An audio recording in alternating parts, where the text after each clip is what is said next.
Ladies and gentlemen, good day and welcome to Sula Vineyards Limited Q2 and H1 FY26 earnings conference call.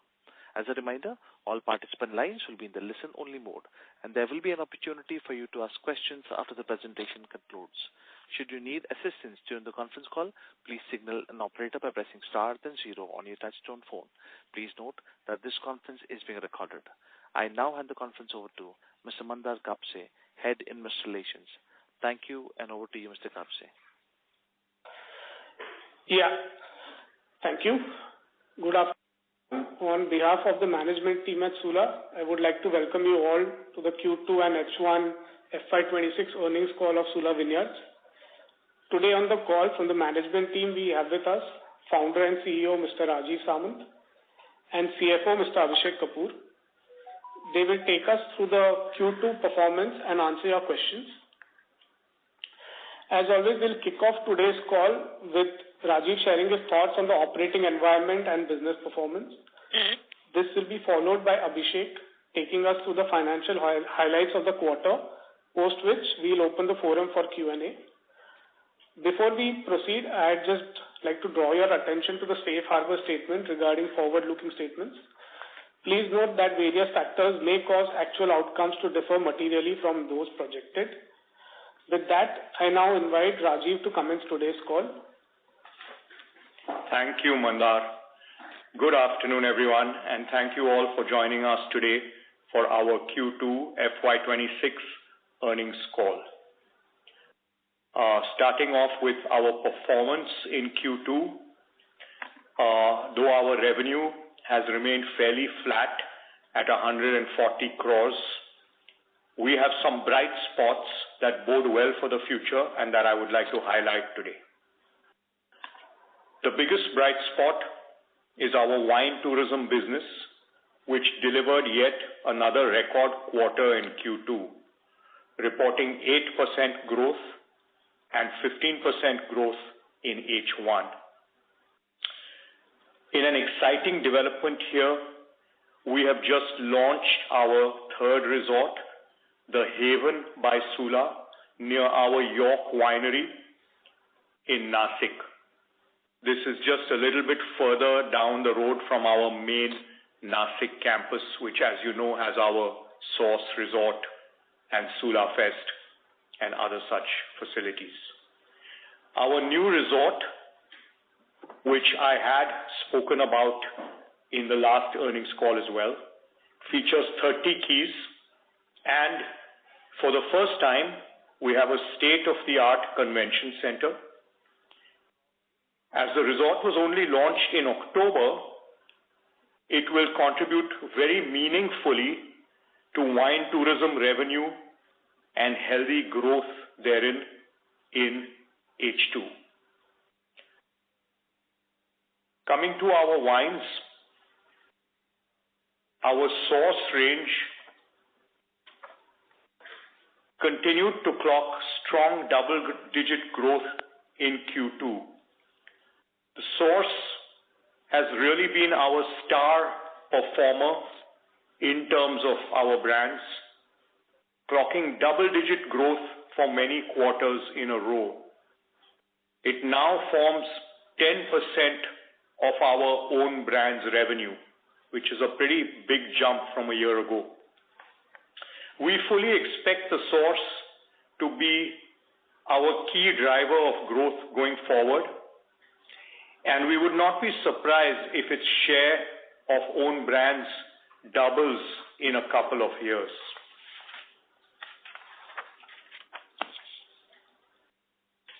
In other good news, Maharashtra, our most important market, after going through a pretty challenging phase over the last 12 months, has shown signs of decent recovery, coming back to growth in Q2, which bodes very well for H2 as well as the coming years.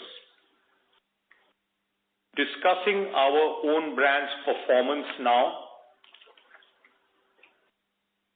own brands showed a marginal decline in Q2, which was primarily due to the temporary route to market disruption in Telangana, which emerged recently as our third largest market.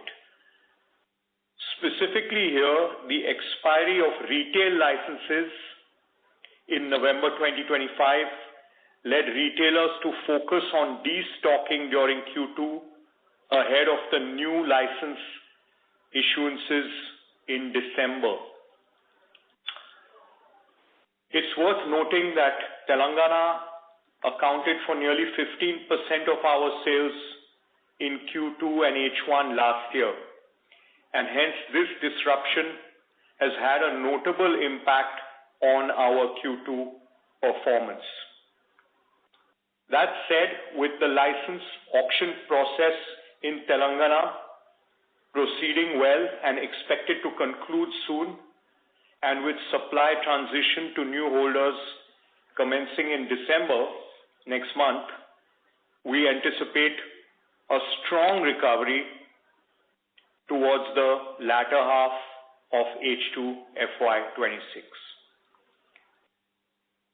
Encouragingly, excluding Telangana, our own brand sales grew by mid-single digits year on year. This was supported by strong double-digit growth across 8 of our states, including Haryana, Uttar Pradesh, Rajasthan, and Pondicherry. Our CSD segment, which we've talked about even in the last earnings call, also saw robust growth, with sales more than doubling year on year in the second quarter, so more than 100% growth, reflecting the benefits of the expanded label listings from the previous 5 to now 9. Moving on, we believe that Sula has continued to gain market share in the overall wine market in H1, despite having lower S&D spend than our key competitors, as indicated by the early industry data that has come in for some of the key corporation markets. Moving on to our portfolio mix, the share of elite and premium remained pretty stable at about 78% in Q2. Within this, the Source, as I touched on earlier, continued to be the standout, clocking healthy double-digit growth. The Source has really been perhaps the most successful wine brand launch by any company in India in the last decade. Our key labels in the Source have grown at 40 to 50% CAGR over the last 6 to 7 years. And building on this success, we are actively expanding the brand's national footprint, rolling it out with top priority across key markets in the country. I'll mention 2 in particular, very important markets: Haryana, where we managed to register after 2 years of trying 3 more Source labels just a couple months back, and most recently in Delhi, where we hope to begin supplies of those Source brands in this quarter itself. We are also strengthening the Source portfolio further by launching 1 more new wine under the umbrella brand shortly by early Q4. Our latest wine launch, the Sula Muscat Blanc, is India's first premium low alcohol wine, which has received a very positive response from the market in its first quarter of launch, and this is also showing really good potential for future. Encouraged by the strong success of our 2 Muscat wines, the Source Moscato, which I should mention here is our fastest growing new brand ever, that was launched about 3 years back, and the Muscat Blanc, we are significantly expanding the acreage of this varietal to ensure increased supply of these wines, which will position us really well for FY27 and beyond. It's worth noting that this Muscat variety is a prime example of our pioneer status in the Indian wine industry, and at this point, until now, we still have a monopoly on production of these Muscat varietals within the country. As we had alluded to in earlier calls, we are also not neglecting our economy and popular portfolio. In line with this initiative, we outsourced the distribution of this portfolio in Maharashtra, which we noted a couple quarters back, and stepped up brand activation efforts as well. Our efforts here can now show clear results, with our popular portfolio rebounding well from degrowth and delivering healthy growth in Q2, led by the well-known value-priced brands Samara and Port 1000. Moving to wine tourism, our wine tourism business delivered yet another record quarter in Q2, growing 8% versus last year, driven by higher footfalls, record resort occupancy, and increased spend per guest. Our resort occupancy for Q2 improved by 350 basis points to 77% versus 74% last year. Footfalls and spend per guest at our wine tourism facilities also grew in low single digits. Notably, the quarter saw some landmark milestones. Over the Independence Day weekend, the Nashik campus recorded its highest ever single-day footfall, with both the tasting room and restaurant achieving record single-day revenues. As I spoke about earlier, the key development this quarter in wine tourism is the launch of our third resort, the Haven by Sula. I'm also very pleased to announce that we are already in development of phase 2 of the Haven, and we will be adding another 20 keys in Q4. So overall, by year end, that takes our room capacity up by nearly 50% to 154 keys versus 104 keys just 6 months back. So you can imagine that that bodes very well for the growth in our resort business, specifically in the currently and in the near future and beyond.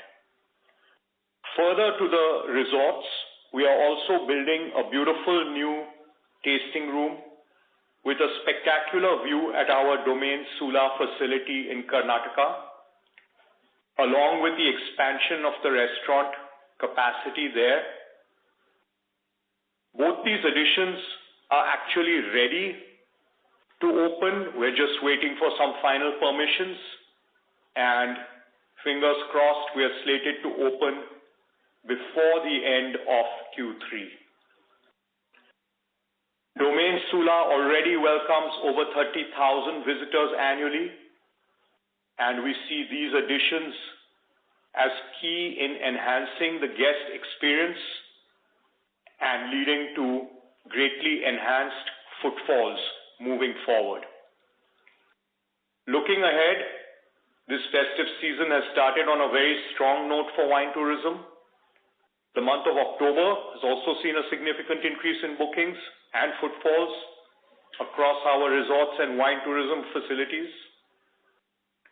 Building on this healthy momentum, the launch of our new resort and the improved connectivity via the Samruddhi Highway are expected to further boost the wine tourism performance in H2. I should also add here that our Nashik airport is continuously announcing more and more record single-day tourist arrivals or visitor arrivals. Just last week, they mentioned 4,800 was a new record, and Indigo has announced a second daily flight from Delhi. More and more visitors from Delhi are coming to our resorts, and it just means that this growth looks set to continue. Moving on from wine tourism, a word on the ongoing FTA negotiations. With the EU, we do expect that there would be some reduction in the minimum import price that was negotiated most recently in the first phase of the Australia FTA. However, we are confident that even given such an outcome, the vast majority of our own brands portfolio will not be impacted, and we are getting ready, I would say, girding our loins to prepare for this scenario. On this note,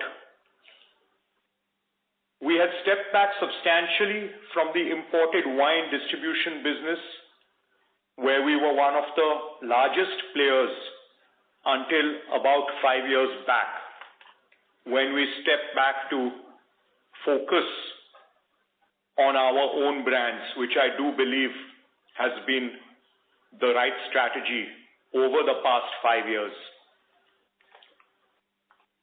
Currently, we are the India distribution partners for just 2 global brands, Le Grand Noir from France and Trapiche from Argentina. But it's a mark of our sales and distribution expertise in the industry that we have managed to make Le Grand Noir into the #1 French wine brand in India today across the country. Given that duties are expected to come down and the minimum import price is expected to come down, we are now actively exploring to once again step back in and expand our imported wine distribution business. This makes eminent sense considering we have the best wine distribution network by far in India. And it will make sense for our sales teams to once again sell a well-focused imported wine portfolio side by side with our own leading brands at different price points and with exactly the same route to market. Overall, looking ahead, Sula is well positioned to deliver improved operating performance in the second half of FY26, supported by a more favorable urban demand environment, higher WIPS, that is the Maharashtra VAT refund income, and the sustained healthy traction in our wine tourism business. With that, I would now like to call on our CFO, Abhishek Kapoor, to take you through our financial performance and a few more details. Over to you, AK. Thank you, Rajiv. Good evening to everyone joining us today. Following Rajiv's overview of our business performance and key initiatives, I am pleased to present a detailed review of our financial results for the second quarter of fiscal 2026. First, talking about the revenue performance, our quarter 2 revenue remained stable at 140 crores, reflecting resilience in a challenging market environment. Our own brands registered 1.5% increase in volume, though value declined 2.5%, primarily due to an unfavorable sales mix.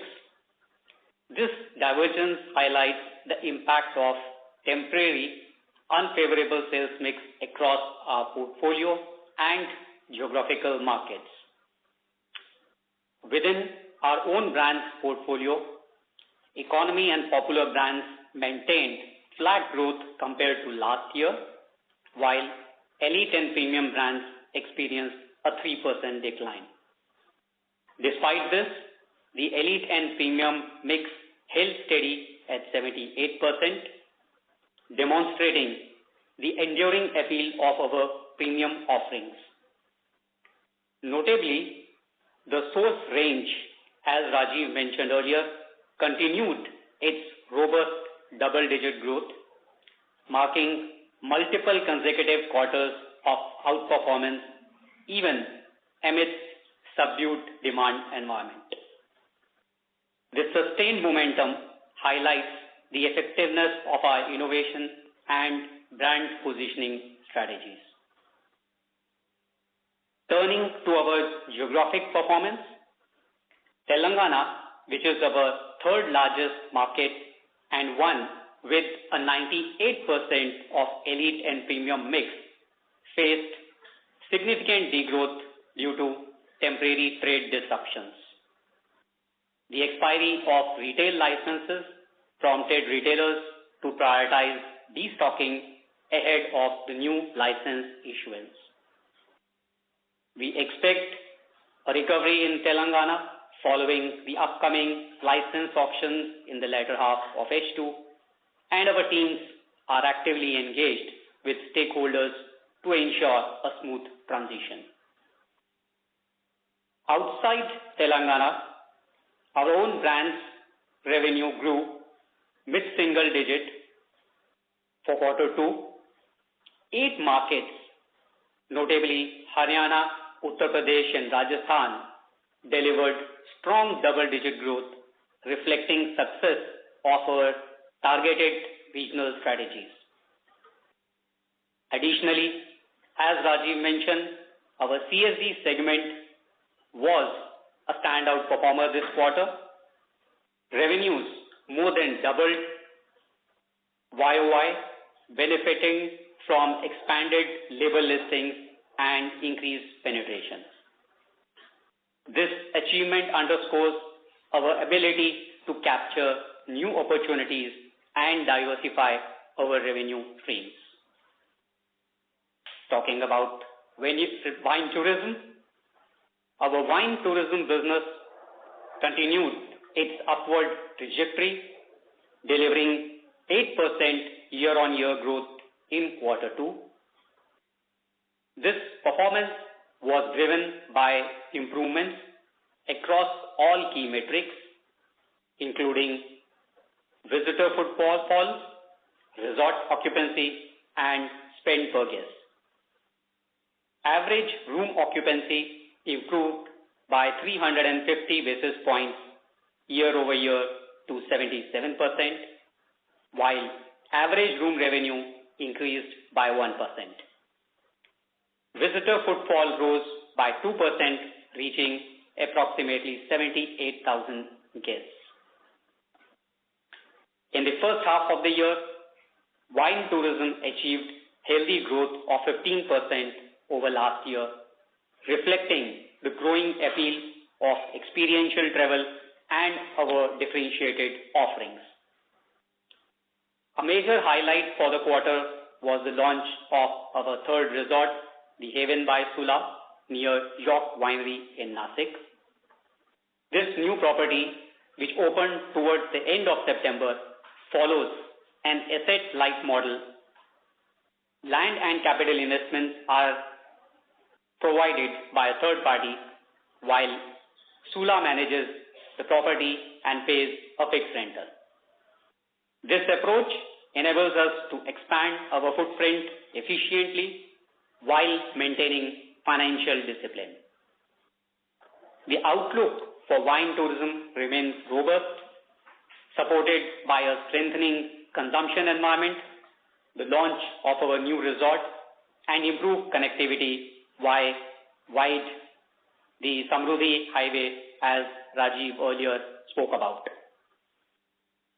We are committed to enhancing guest experiences, leveraging digital platforms for marketing, and exploring new partnerships to drive further growth in this segment. Moving to profitability, our gross margin contracted by around 900 basis points year over year. This contraction was driven by three key factors. First and foremost, adverse market and product mix, which I touched base earlier. A strong growth in the CSD, Haryana and UP markets increased their share in our own brand's revenue by around 800 basis points year over year, largely at the expense of Telangana and Karnataka. As these markets operate at lower gross margins compared to Telangana and Karnataka, this shift impacted our overall gross margins. Nevertheless, we believe that wider distribution augurs well for the expansion of wine category and positions us for long-term growth. The second key factor was change in the sourcing model for wine tourism. As previously communicated in quarter one, starting quarter three of last financial year, wines for our wine tourism business have been sourced from a third-party distributor instead of internally sourcing from our own group companies. This change, while optically reducing the gross margin by around 400 basis points, does not affect gross profit or EBITDA at an absolute level, as the increase in cost of goods sold is offset by a corresponding increase in sales. The change in sourcing model for our wine tourism business was implemented in Q3 last year. Therefore, from Q3 of FY26, which is the current fiscal onward, we will have a comparable base, and this factor will no longer impact margins on a comparative basis. The third key factor was carryover of relatively higher cost inventory. The third factor was which I just spoke about, the carryover of relatively higher cost liquid inventory from last year, impacting gross margins by approximately 150 basis points. With this inventory now nearly phased out, we expect this effect to taper off in the coming months. It is important to emphasize that these factors are transient, and we do not expect any significant adverse impact on gross margins in the second half of the year. EBITDA margin declined by 530 basis points year over year, primarily due to gross margin impact. However, through disciplined cost management, we reduced operating costs by 8% year on year, helping to contain the adverse impact on EBITDA margin.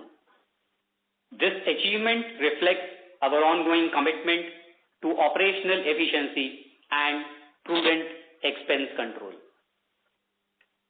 Below EBITDA, our interest cost for the quarter was higher by 13%, mainly due to an increase in average debt levels year over year. Net debt at the end of September 2025 stood at around 350 crores compared to 315 crores in September last year.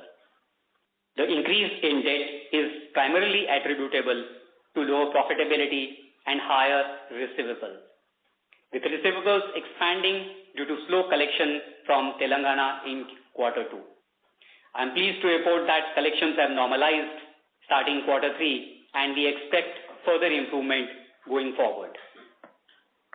Despite these challenges, our debt to EBITDA ratio remains comfortably around 2.5 times trailing 12-month EBITDA, and cash generated from operations post-tax stood at a positive 4 crores in H1. This demonstrates the underlying strength of our business and our ability to generate cash even in a challenging environment. Depreciation was higher in quarter 2, reflecting the elevated capex undertaken last financial year. Importantly, major investments have already been made, and capex in current fiscal and going forward is expected to taper down to in a range of 30 to 35 crores, which is nearly half of what we have been doing in the last few financial years. Lower capex intensity coupled with improved operating profitability in H2 will help contain any further increase in debt. Coming to the WIPS update, which is the VAT refund from Maharashtra, our outstanding balance at the end of September stood at 80 crores compared to 72 crores when we closed March 2025. We accrued WIPS of 20 crore and received a payout of 13 crore in H1. Additionally, we received an extra payout of 11 crore in beginning of quarter 3, which is in October, bringing our current WIPS outstanding to approximately 70 crore. This reflects our proactive approach to managing working capital and optimizing cash flows. Looking ahead, we expect to see a year-on-year improvement of 250 basis points in our operating margins in second half of this year. This improvement is expected to be driven by a combination of a higher WIPS accrual, sustained traction in wine tourism, and phasing out of high-cost liquid inventory from last year. We remain confident in our strategy and our ability to navigate market challenges, capitalize on growth opportunities, and deliver value to our stakeholders. Thank you for your attention. With that, I would like to invite the operator to open the floor for questions. Thank you. We will now begin the question and answer session. Anyone who wishes to ask a question may press star and 1 on your touchtone telephone. If you wish to remove yourself from the question queue, you may press star and 2. Participants are requested to use handsets while asking a question. Ladies and gentlemen, we will wait for a moment while the question queue assembles. The first question comes from the line of Ishan Agarwal with Brightside Investments. Please go ahead. Hi, thank you for the opportunity. Hi Rajiv, good to hear positive commentary for the future. Firstly, I wanted to, can you hear me? Yes, we can hear you. Yes. Yeah, so I wanted to understand your take on the canned wine market in the country. Are we pursuing this segment aggressively, or we do not really believe in this segment going ahead? Hi, Ishan. We are, that we have been the pioneers in this segment. Though we've seen some success, for instance, you would be aware that our canned wines are being featured on Indigo's international business class, which is, growing very fast and with a great response. We're still seeing slow traction on this, and there are a few teething issues in the case of canned wine, which we're trying to overcome. So perhaps the growth has not been as fast as we would have expected. However, having said that, there is still growth happening, and so we will continue to go down it. I think once we start to get permissions to serve wine in stadiums, I sincerely hope that in the not so distant future, IPL, for instance, could see canned wine being served. That would be the real inflection point. Why I'm asking this question is, I myself got introduced to wines via a canned wine, and I had gone to buy spirits. I just saw that a canned wine is there in the fridge. I told him to give me a few cans, and now I am a fan of wine. So I believe that just as the company believes wine tourism can get more and more people to try wine, canned wine is something that can also does have the potential to do the same thing. And from what I understand, we are not market leaders in this segment, in the canned wine segment. Is that correct?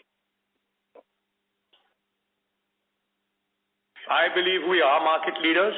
I want to just also note one thing here, that we, at this last Sula Fest, which was our first one after 5 years, canned wines featured very prominently. We figured that this was the best place to market them, and the response was pretty phenomenal. So given that, definitely there is a lot of scope to roll out canned wine even to other concert venues, for instance. We do have to overcome the issue of some of the big spirits and beer players, pouring money into this market of live events, where the wine players, of course, including ourselves, have more limited budgets. But still, opportunities do come up, and we will continue to push forward. Thank you. Okay. And what is the quantum of additional WIPS benefit that we expect in Q3 and Q4 of this financial year? So, Ishan, as I touch base in my commentary, that the challenges which we faced last year due to the new units not being completely up and running for our bottling operations, now there is no such limitation, and the 6 crore WIPS which we lost in second half of last year now will not be a loss for us, and we will be able to capture 100% of WIPS as it gets accrued from Maharashtra sales. Okay. Thank you. That's it from my side. Thank you. Next question comes from the line of Nitin Gupta with Emkay Global. Please go ahead. Yeah, thanks for taking my question. My first question is around, can you throw some light around the focus on imported brands? How would be the profitability from imported brands? What I would say here is the profitability is not going to be at the level of our own brands. That much is clear. However, having said that, with the minimum import price coming down and duties coming down, then the opportunity to have a higher level of profitability moving forward than what has been the case in the past, that is very much on the cards. And supported by our sales and distribution, it will give additional profitability and EBITDA. Having said that, own brands will continue, at least for the next couple of years, to be, we do believe, at a much higher level of profitability. But, we don't want to get hit by something that is unexpected. So I think that it's important to start building this up slowly and steadily, and then just see what the future has in store. One thing is clear: when MIP comes down and duties come down, there will be an increased demand for imported wines. We definitely, being the market leaders today, don't want to be left behind in that segment.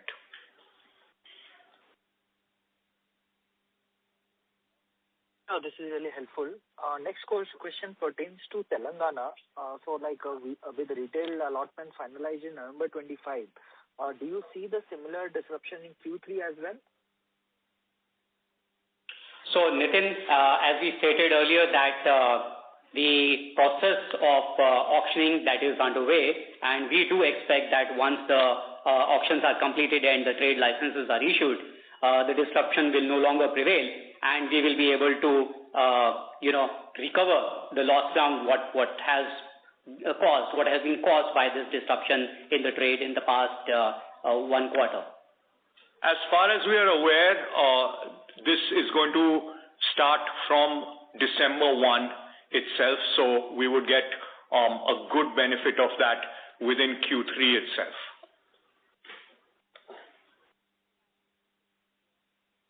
Sure, so this is... Fingers crossed. Thanks. Yeah, all the very best. for your initiatives. Thank you. Thank you. Next question comes from the line of Nishita Shankalesh with Sapphire Capital. Please go ahead. Yes. Hello, am I audible?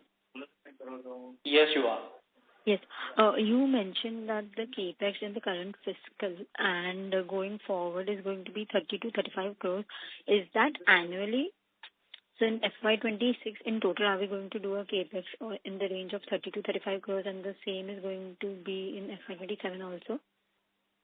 Yes, Nishita, you are right. So as I mentioned in my commentary earlier, that most of the capex expansion is already past us. We have expanded our capacity to take care of our requirements, at least for the next 2 to 3 years. So the running capex for current year and the coming fiscal, we don't see this to be going beyond 30 to 35 crore. Okay, understood. And if you would like to give any revenue guidance for FY27, and what will be the sustainable margins? Is it going to be in the range of 20%?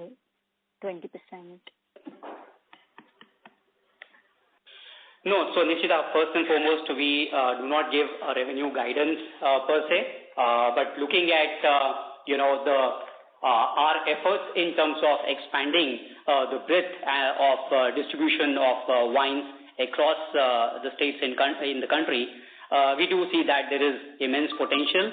Having said that, of course, there's no number which we can pin to this. Okay, understood. Thank you so much.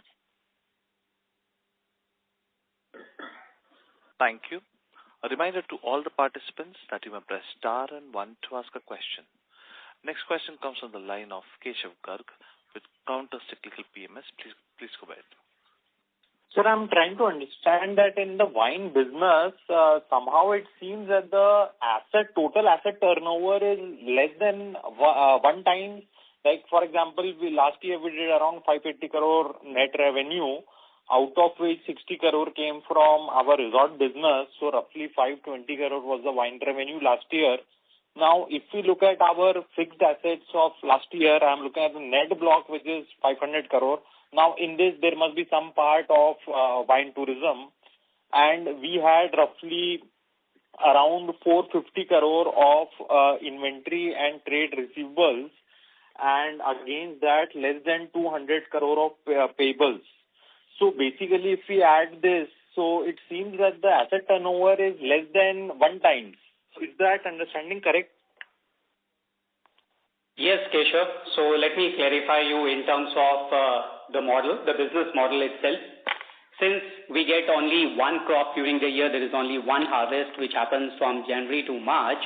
The tanks, which is our key asset in which liquid is stored, that can be utilized only 1 cycle in a year. Similarly, the oak barrels, etc., they also follows the same pattern, and hence, that being the large part of the capex, the asset turns tend to be 1. Having said this, this is not a phenomena which is only for the Indian wine industry. This is a global phenomena. Right. Also, Keshav, now, please go ahead. Also, Keshav, it's worth noting here that right now our capacity utilization is around or just below 60%. And so you're not seeing the full revenue yet come in from the capacities that we have put up.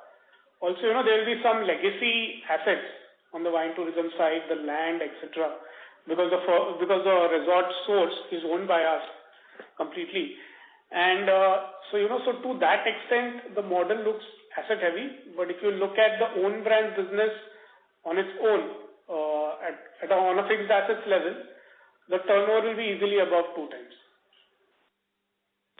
So basically now if we see our net profit margin of now it is less than 10%, but even if we take last year, then it was roughly 12% net profit margin.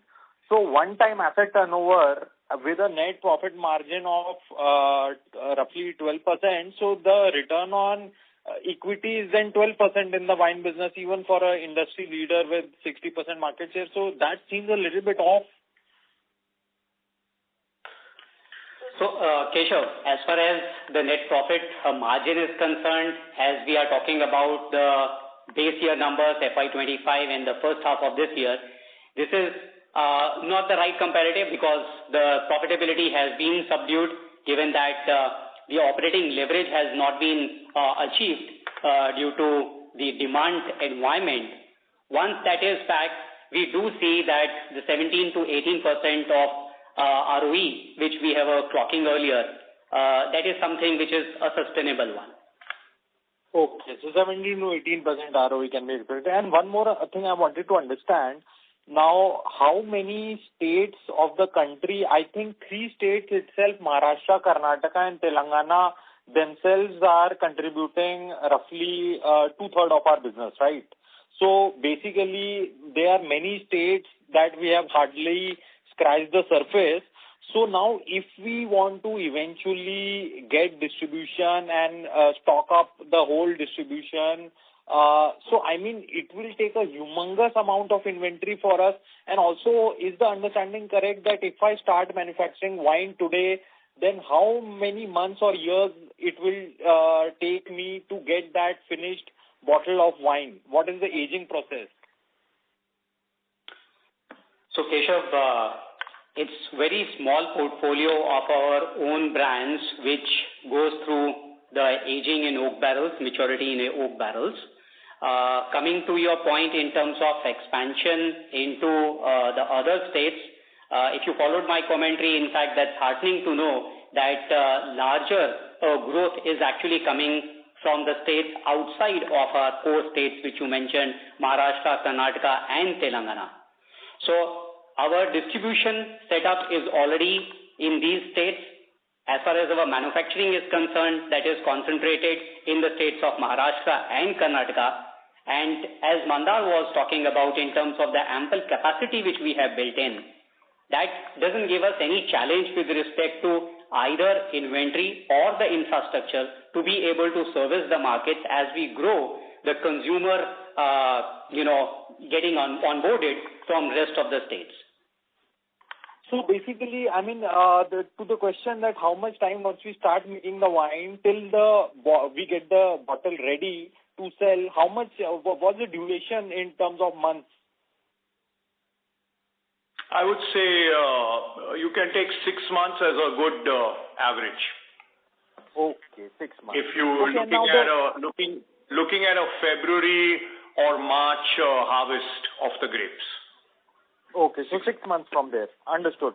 So now another thing that last year our revenue from government corporations were 29%, but they accounted for 51% of our receivables.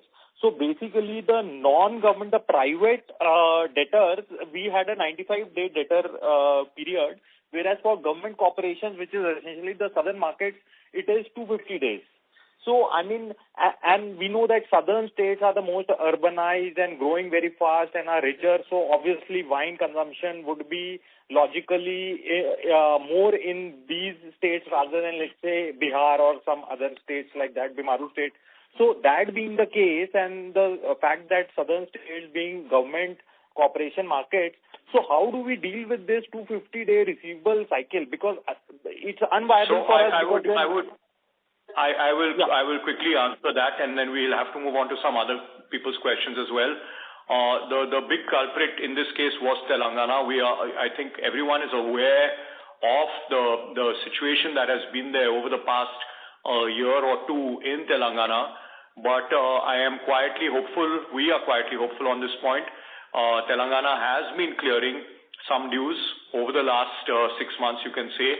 So we're pleased to say that the overdue as a percentage has come down recently. So we do believe that moving forward, you should see some improvements on that front. We'll have to take some other people's questions. Sure, thank you. Thank you. Next question comes on the line of Jitaksh Gupta with Tikri Investments. Please go ahead. Hi, sir. Thank you for the opportunity.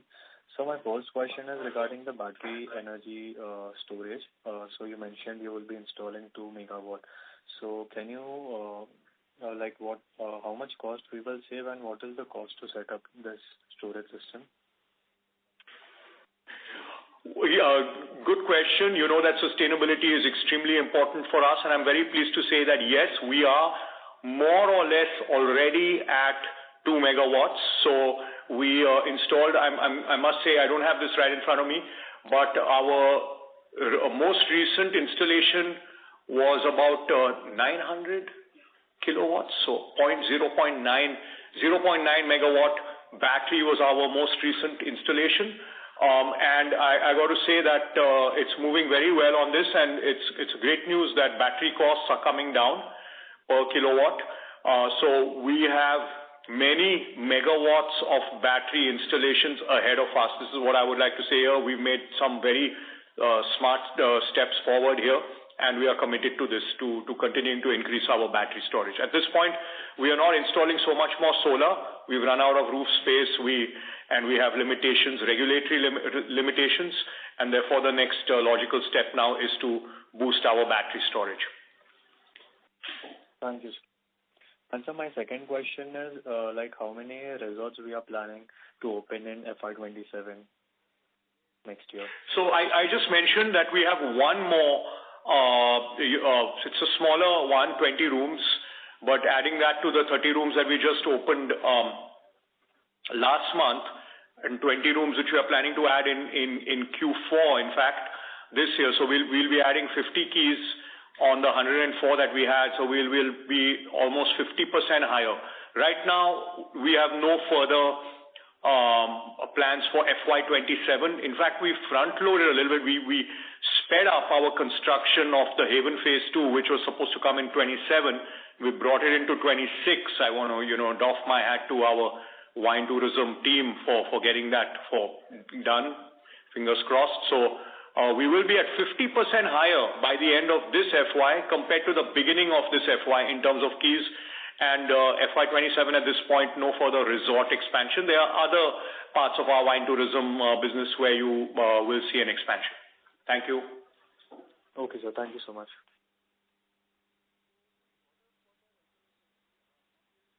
Thank you. Next question comes from the line of Praneeth Kumar Reddy with Kotak Institutional Equities. Please go ahead. Hello. Thank you, sir, for taking my question. I have two questions. The first one is on Maharashtra market. So I'm just trying to benchmark our performance with our competitor as well, and I see they've been doing fairly well. Now, I just want to understand how situation is looking in Maharashtra markets, because that particular market has headwinds, like huge discounting that's been going on, and some tailwinds where wines was left out of the recent revision in excise policy. So how is this market growing, and what kind of outlook do you see for this market? Because that has been one of our key markets. Yes, Q2 has been good in this regard. We seem to have left behind the problems that we faced earlier, which we have highlighted in previous earnings calls. One of them was the elections that happened about a year or just over a year ago. Then you had the Pune Porsche incident, and I kept alluding to that, and that had led to a lot of softness over the past 1 year. But I'm very happy to say Q2, I do believe, is the beginnings of a turnaround. And yes, we have not been hit with a tax rise, and as such, I'm sure you would be aware that Maharashtra in other segments has faced a decline in excise revenues. Wine, however, in Q2, at least in Sula's case, that is not the case. We have positive news there. And I would also like to say that given our market intelligence says that we are gaining market share, especially in premium and elite, and we have probably at this point reached an all-time high in terms of our market share there. So notwithstanding the fact that our competition continues to give much higher and unsustainable discounts, we are still gaining market share even by giving lower discounts, which is definitely a very good scenario. Got it, sir. Thank you for that. And my second question is on the EU FTA. Now, I understand the case of Australia FTA where the excess duty below $5 CIF was unimpacted, right? So just to benchmark against that, what kind of CIF price below which the excess duty will be unchanged? What's your reading on overall situation out here to help us better understand versus Australia FTA and impact of this change? Likely change. So yes, the Australia FTA, the duties came down on wines above $5 CIF. In Australia's case, actually, there's been no growth in Australian wine exports into India. In fact, we do believe our numbers tell us, IWSR, that the past 12 months has seen a decline in Australian wine exports into India.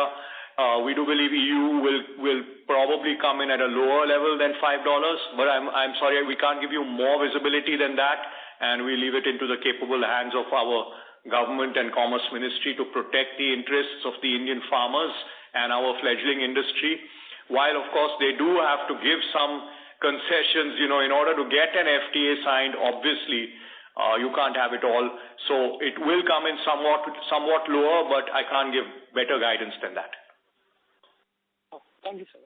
Thank you for this. Thank you. Ladies and gentlemen, that was the last question for today. We have reached the end of question and answer session. I would now like to hand the conference over to Mr. Mandar Kapse for closing comments. Yeah. Thank you all for joining us. In case you have any further questions or queries, please do feel free to reach out to me. The investor relations contact details are provided on our collaterals. That's it for today. Good day. Thank you. On behalf of Sula Vineyard Limited, that concludes this conference. Thank you for joining us. You may now disconnect your lines.